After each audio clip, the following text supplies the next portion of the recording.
I was scared to step out. I was scared to take the risk. And I think God brought these things to me gradually. He won't throw in everything on you at one time. He knows I will back off and run, probably the opposite direction.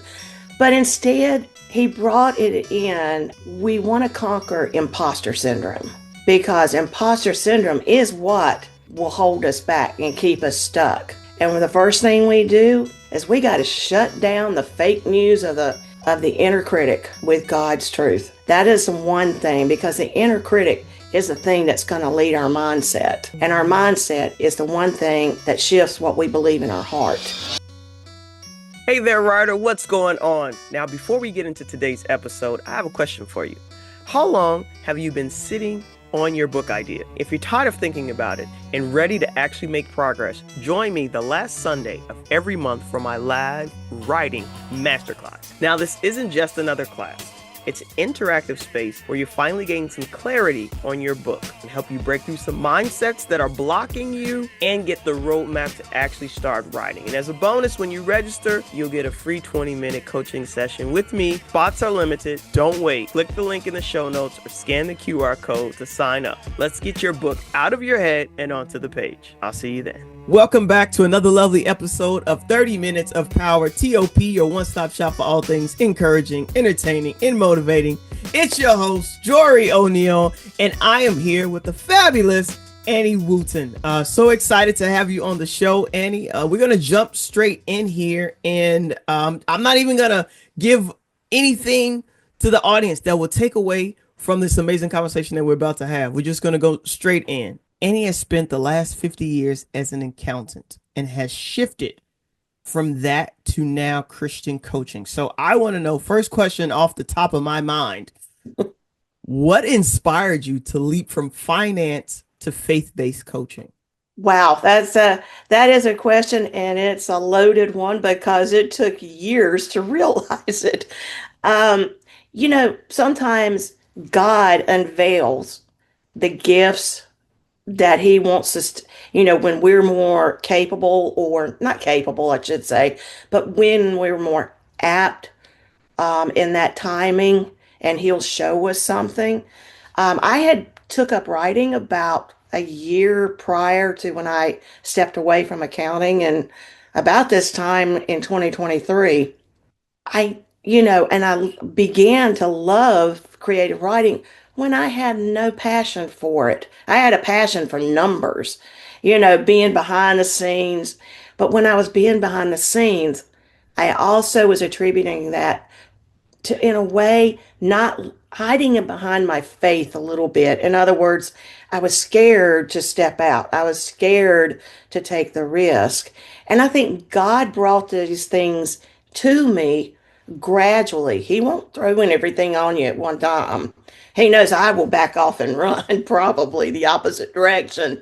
But instead, he brought it in, and I had a desire to learn more about the entrepreneurship for being a writer. Because the writing is what started it off for me first, starting the blog. The blog, one day at a time on Substack, helped me to learn how to be transparent, and start to open up. And so that was amazing. That was taking an enormous leap for me, because outside of, playing it safe on those sidelines instead of stepping into faith, but it was one of the first steps that God provided. And then here I didn't know, a year later, he would say, Anne, it's going to be one of the hardest decisions of your life. But I felt some things were going on at work, because you can feel stress was building up, changes were being made. There's so much uncertainty about the future.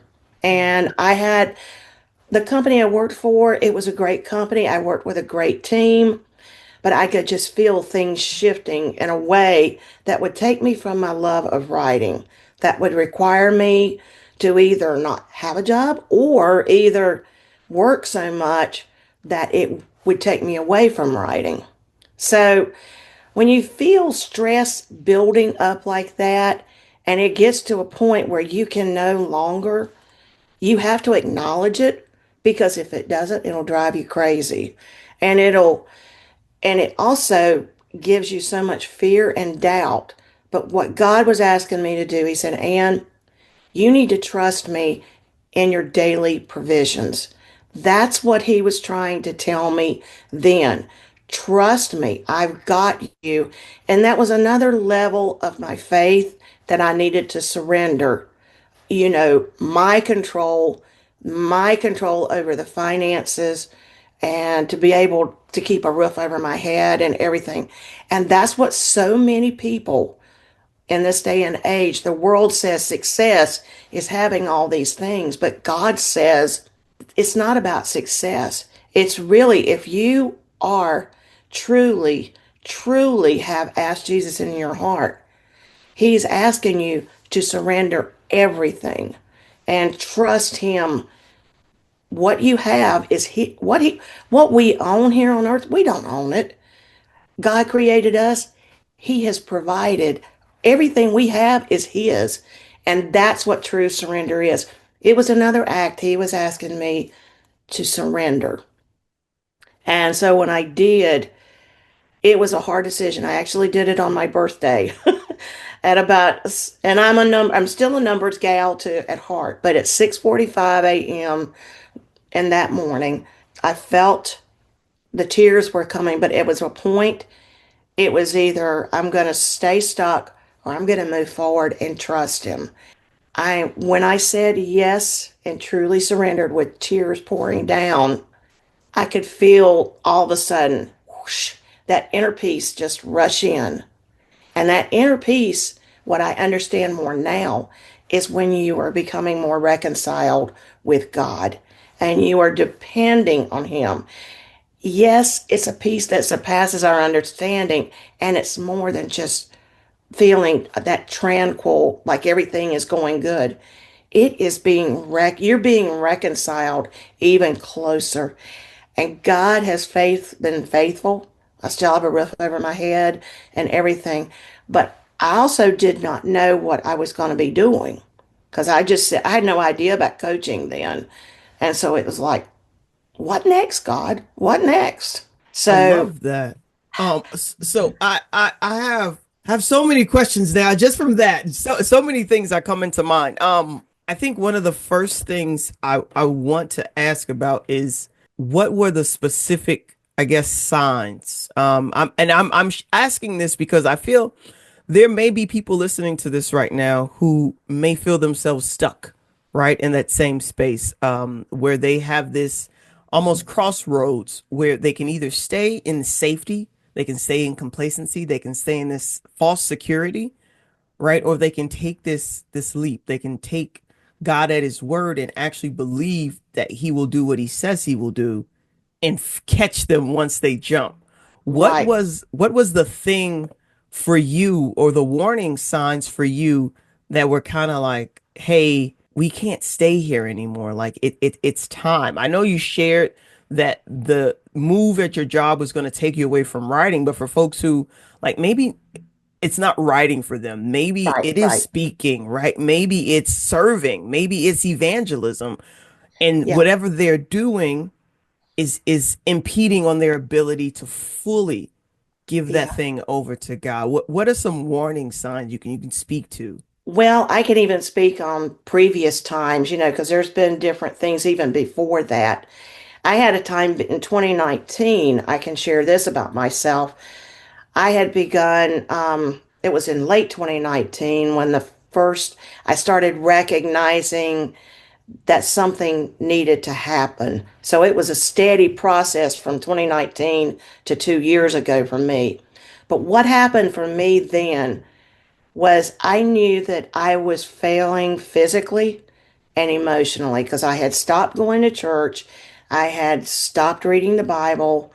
I just stopped praying. It just, everything. When you feel you're in doubt, depression, or anything, that is God doesn't cause those things, but God allows those things because He wants he wants to reveal, he wants to help reveal what you need to either face up to or walk through. I think walking through I like better because we can face anything, but we got to walk through what we know.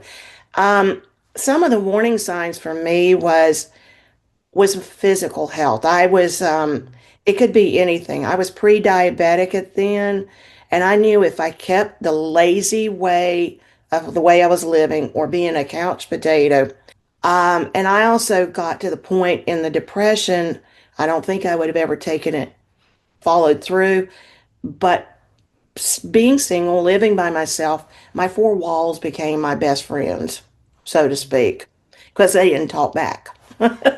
And so I actually was just, I guess, having a conversation either with maybe with God because he was beginning to reveal things to me. And I said the word suicide. That was my wake up call. And I knew that I needed to improve on myself physically because it got to the point where I was staying stuck in that spiral, in that continuous spiral for 7, 8, 9 months of that year, even though I was going to work, but that work wasn't fulfilling. It was just like a have to keep the roof over my head. So when you're living in something, when you feel like you're just striving instead of thriving with God, then I think that's a warning sign. But if you see signs like if you're addicted to something, it doesn't mean alcohol or something. It could be food, it could be anything, or addicted to TV. If that gets to be bored, if you it creates boredom, or if it creates you feel still lonely, these are warning signs that maybe, especially if you have been born again, have received Jesus, and you know that because I was saved when I was young, but at the same time, your faith grows. Or, it's just a journey, and each one of us are different. But if you start seeing those kind of warning signs, like I did, take notice. Take notice because you may not know what God is calling you to do at that moment, but you've got to recognize, especially if you keep repeating this periodically in your life. If you, and I did through this in my life, it was like people pleasing. I became codependent on others and their approval and their validation, except being and not truly dependent on God and pleasing Him and serving Him like I should. So, all that said, God will take you and He will show you. But those are the warning signs for me. And if those are the warning signs for you today, get down on your knees. Start getting down on your knees and just cry out to God because it's a crowns down moment right there, right now. Take your crown off and just lay it down at the foot of the cross. Because if you start crying out to God, He already knows what's on your heart if He created you. But just get down and do that. He's not, he'll reveal it at the pace He knows what's good for you and what's right for you. But if you notice those kind of signs, and also it can be a nudge on your heart, and you could get a lot of stress right here, and it just becomes unbearable. And if that happens, God is probably nudging you, most likely, into something, especially if you're a follower of Jesus. So those are some signs that happened for me, and those are some things that it can work different for me for anybody. I love that. And so you use this phrase, and we kind of vibed off of this phrase, Godfidence, right? What does that mean for you, and how can someone cultivate it? Well, Godfidence is, I call it, it's learning how to live daily with God. It's not just a one and done time thing. It's a daily walk of forgiveness. It's a daily walk of being in prayer, of being in His Word. Because when you do that, you are shifting your focus from problems to Him. Because confidence means putting Him first. Because if you put Him first and surrender it all to Him, and that means everything, not just part, but you say, God, I release full control over to you. God is going to put 2 Corinthians 12:9 into play because His grace is more than giving you salvation. His grace is the thing that empowers you with His strength in your weakness, and your weakness is your inability to do it on your own strength. Mm. Because that we are called to have audacious faith. We are called to be bold for Him.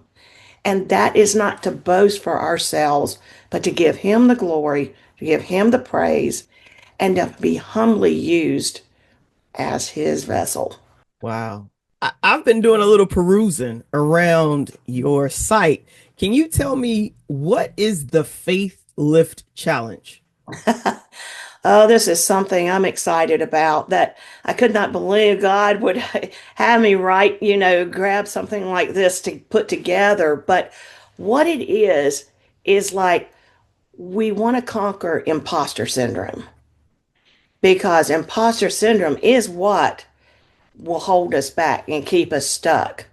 And the first thing we do is we got to shut down the fake news of the inner critic with God's truth. That is the one thing because the inner critic is the thing that's going to lead our mindset. And our mindset is the one thing that shifts what we believe in our heart, if you think about it. And then when we do that, we learn how to hear God's voice with clarity. We learn about fear. We learn why it is the stronghold that keeps us stuck. And so we learn about fear and we learn a little bit of the scientific approach of it too. Because our brains, we've got to know a little bit of the scientific makeup of the brain and why certain areas do certain things. So, and then we learn why faith in God, let me put that specifically, must be the foundation to unlock you. And that's what we go through. It does not. It's like the faith, like if you think about a facelift, it makes us look better on the outside, or we hope so anyway. But the faith lift is guaranteed to help you break through to Godfidence. It gives you pieces to do that. It does not replace one-on-one coach what that can do, but it is the first steps to recognizing some things that will help you break through to that Godfidence. And that's what it's all about. I love that. You have a specific framework that you use with your clients called your total life design, where you kind of integrate faith with holistic success. How does this model or the idea of this being fearfully and wonderfully made, how does it align with, I guess, your background as an individual in finance and having success in that area, and the musician and the blogger? How do they intersect? Actually, well, the writing, I've been in choir all since I was little. So music has always been a passion. I learned how to play the piano. I took piano for 10 years growing up. So music's always been inspirational to me. So that's where that started. Um, Writing, as I said, didn't develop until, a few years ago. But and the poetry I became to love. Poetry, I had a hard time understanding, comprehending growing up in school, but now it's just the opposite. It's just what I love to write. But the writing, the music, the code, and those two things to combined and the blogging, all of those have become part of the healing process. It allowed me to put my story into words, whether it's through, and that's, I've even dabbled into songwriting and learning and teaching myself the acoustic guitar. So I have shared some of that songs that I've written over on YouTube and on my blog. But what that has done, I have what I went through or what I felt at a certain time. I put that music, put those words into music, and it's like, wow. When I look back on it now, it's like, yeah, I that makes sense because I had to go walk through forgiveness regarding my mother and my father. And when I did later on, God had me write a song dedicated to both of them. And when I stepped out and made that decision to walk with God 2 years ago and trust Him, really trust Him for the provisions, I wrote a song about even that. It was like, those are things He'll pull it out of you, and the coaching now, when I took a writing course because Proverbs 31 Ministries is local, and that's Lisa Turkhurst. And I went to her in 2023, I went to her She Speaks conference.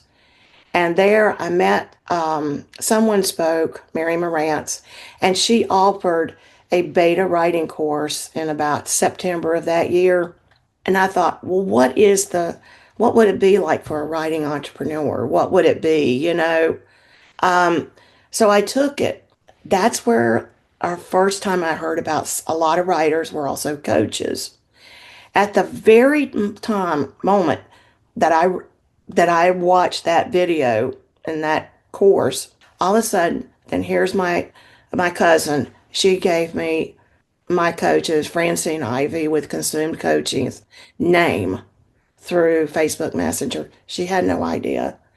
From that time, it took me a little bit to say yes to God, but He was asking me, and trust me, because it's going to take time to build it like anything. But I want you to coach others because your story needs to be there to help others. What I haven't realized is that the evangelism is one of my spiritual gifts. When I retook that after things had changed, my spiritual gifts just shifted totally different. And evangelism was second, with shepherding first, and then teaching third. And it was like, those are three, I think, that are good to have as a coach. But basically, what I've gone through is what I want to help somebody else. Because we've got to stop feeling defeated. And defeated encompasses doubt, fear, everything. Because we need to take that and learn to walk daily with God. And we need to find out what our spiritual gifts are. We need to learn to write a testimony. We need all of that. And we need to do all that knowing that our freedom is in our identity in Christ, not in ourselves. And that's what I want to help Christian men and women.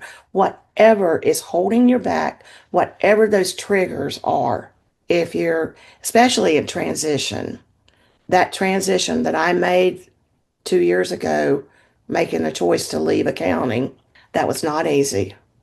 It was painful. It was pretty brutal, I'll have to, but when I said yes, the reconciliation began even more intense. And if it's going to be by God. And that is what I want people to step out of their boat and say yes to God. He took Peter's hand when he stepped out of that boat, Jesus did, and guided him. And look what came of Peter. He was one of the true leaders of the disciples. But he had doubt. Moses had doubt. But God, if He's calling you to do something, He will equip you.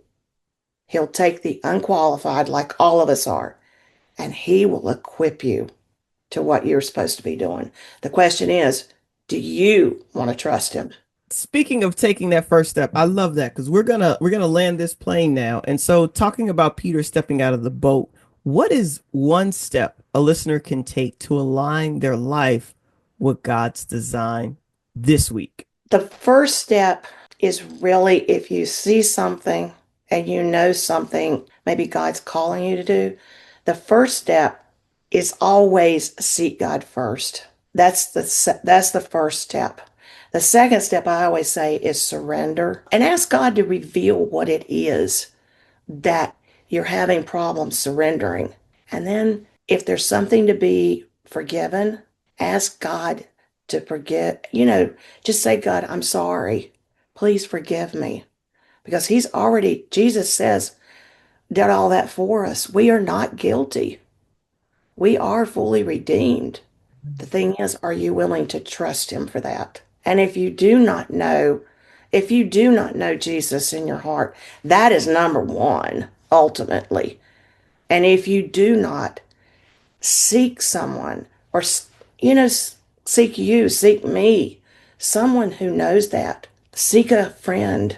If you have, it's also good to seek someone, a mentor or a trusted friend to get to seek. It's not wrong to seek outside counsel, but make sure they are a follower of Jesus. That's one thing I will say. People can say one thing and do another, so just be wary of that. But the first thing you've got to do is you just got to lay it on the line to Jesus.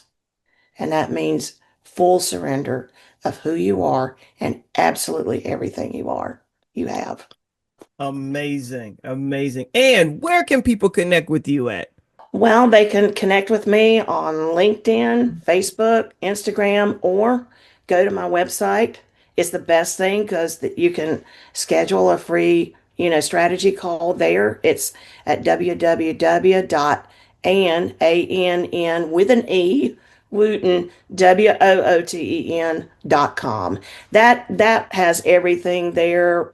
I've got, free resources there. There will be a link there very soon to the Faith Lift Challenge. I have a link directly to it on LinkedIn to get started, and that is being offered for a limited time only at a ridiculously low price. And all of that information is right there for them. I am here to help impact and further God's kingdom, and I want people so much to be used within their gifts, their talents, to build up Jesus within their communities. And let's start this ripple effect to further his kingdom. Amen. Amen. Folks, if you haven't already, go on over to AnneWooten.com and pick up a couple of those free resources and make sure that you sign up for her Faith Lift Challenge. And thank you so much for coming on the podcast. We're super excited to have had you. And if this message blessed you, touched you, please share it with a friend, like, subscribe, and as always, be an empowered person using your power to empower others. Till next time, people. Peace. All right, before we wrap up today, I want to remind you, if the book is on your heart, then this Sunday is your chance to finally take that first step. Join me for a live writing masterclass, and we'll break down the book writing process and get you moving forward from idea to execution. So head over to jorioneale.com/your_story_matters. Thanks for tuning in to 30 Minutes of Power. We hope today's episode inspired you to take action and make a positive change in your life. Remember, your power is meant to empower others. So share this episode with someone who needs encouragement today. We'd love to hear from you. So connect with us on Instagram at 30 Minutes of Power or email us at azironsharpensiron@gmail.com. Until next time, stay empowered and keep empowering others. 30 minutes of power.